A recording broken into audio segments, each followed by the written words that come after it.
जब आप कंफ्यूज हो रहे हो कि थोरैकोलम्बर फेशिया क्या हो और ये थोरैसिक फेशिया के साथ कैसे मर्ज हो रही है, लेकिन कंफ्यूजन तो यहाँ पर आ रही है कि जो लिगामेंट है सुप्रास्पाइनस लिगामेंट, तो वो तो बता रहे हैं कि इसके ऊपर से है और जो ट्रेपेजियस मसल के नीचे से हमारे थोरैसिक फेशिया आता है। ये सारी कंफ्यूजन इस वीडियो में आपके बिल्कुल क्लियर हो जाएगी। अब ये देखो, ध्यान से समझना। वैसे मैं यहाँ पर लैटिस्मस डोर्साई मसल पढ़ा रही हूँ, तो आपको जब देखनी हो कि लैटिस्मस डोर्साई मसल का आप कंफ्यूजन हो इंसर्शन एंड ओरिजिन में, तो हम वहाँ पर जाके देख सकते हो। और मैंने थोरैकोलम्बर फेशिया भी वहाँ पर जाके पढ़ाई है, उसमें आपको सारा क्लियर हो जाएगा कि ये कैसे इसके साथ कैसे अटैच हुई है। ओके, तो अब ये देखो, यहाँ पर आती है हमारी थोरैसिक फेशिया, यहाँ पर ऐसे आती है हमारी थोरैसिक फेशिया। वो आती है हमारी T12 तक, यहाँ तक आती है हमारी थोरैसिक फेशिया।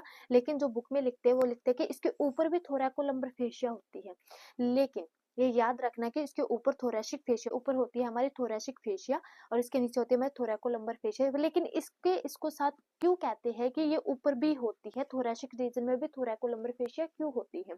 तो ये देखो, पहले मैं आपका ये कंफ्यूजन दूर कर देती हूँ कि ये जो हमारा लिगामेंट है इसके ऊपर से तो ये फेशिया आती है थोरैसिक फेशिया, लेकिन जो ये इसके नीचे जो ट्रेपेजियस मसल है ये इसके नीचे से आती है ना?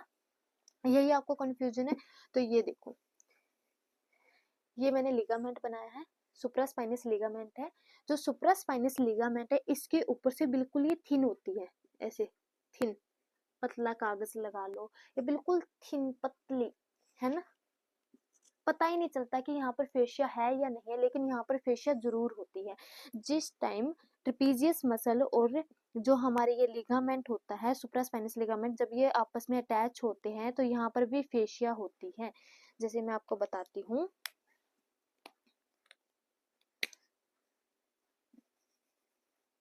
जैसे ये हमारा लिगामेंट है और ये हमारी मसल आ रही है ट्रेपेजियस मसल, तो ये जब जाके आपस में मर्ज होते हैं तो, लेकिन इसके ऊपर तो फेशिया होती है, इसके ऊपर यहाँ पर फेशिया है, तो यहाँ पर हल्की हल्की सी अटैच होती है, मर्ज हो जाती है इसी के अंदर, पता ही नहीं चलता कि यहाँ पर फेशिया होती है या नहीं होती। और जब आती है ये, जैसे कि ये हमारी ट्रेपेजियस मसल है, तो ये ट्रेपेजियस मसल के बिल्कुल नीचे से आती है। ठीक है, ये आपको समझ में आ गया? तो यही है, आप इसमें ये नहीं समझना कि यहाँ पर गायब हो चुके हैं, लेकिन इसको यही कहते हैं कि यहाँ पर फेशिया वैसे इनके साथ मर्ज हो जाती है या फिर इनके साथ ये यहाँ पर अटैच हो जाती है, जिससे हमें पता ही नहीं चलता कि यहाँ पर फेशिया है या नहीं है, लेकिन यहाँ पर फेशिया होती है। और जो थोरैसिक फेशिया आती है वो इसके नीचे से निकल जाती है। ठीक है, अब कंफ्यूजन ये हो रही है कि इसमें थोरैकोलम्बर फेशिया और कहते हैं या फिर थोरैकोलम्बर फेशिया कहाँ से स्टार्ट हो रही है। जब ऊपर से फेशिया आती है थोरैसिक फेशिया, जब ये नीचे की साइड जाती है और सुप्रास्पाइनस लिगामेंट भी जब नीचे की तरफ जाता है, तो ये T12 तक आई। तो T12 तक जब ये फेशिया नीचे आई तो यहाँ से भी एक फेशिया होती है, तो ये दोनों आपस में मर्ज हो जाते हैं। ठीक है, ऊपर से थोरैसिक फेशिया है, नीचे से तो एक फेशिया और है, ये आपस में मर्ज हो जाते हैं और एक लिगामेंट भी है जो इस फेशिया के जो नीचे वाली फेशिया में मर्ज हो जाता है। तो इसलिए इसको थोरैकोलम्बर फेशिया कहते हैं कि ऊपर से लेकिन ये अलग-अलग है।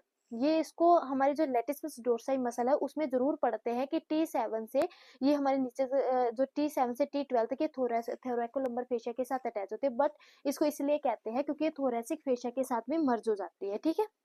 जो हमारी होती है वो L1 से स्टार्ट होती है थोरैकोलम्बर फेशिया, और ये बात भी आपको ध्यान रखना है कि जब ऊपर से फेशिया आती है वो कॉन्टिन्यूअस ही दिखती है, वो आपको एक ही फेशिया दिखेगी, अलग अलग नहीं दिखती, बट इसको थोरैकोलम्बर फेशिया कहते हैं, इसको थोरैसिक फेशिया कहते हैं। ठीक है, लेकिन ये सैक्रम तक जाती है, जो हमारी सैक्रम बोन है वो वहां तक जाती है। ये नीचे तक ये जो लिगामेंट है ये भी आपको एक ही लगेगा, लेकिन ये अलग अलग होते हैं। जैसे कि C7 तक होता है हमारा लिगामेंटम न्यू के नीचे आता है हमारा सुप्रास्पाइनस लिगामेंट और नीचे आ जाता है हमारा थोरैकोलम्बर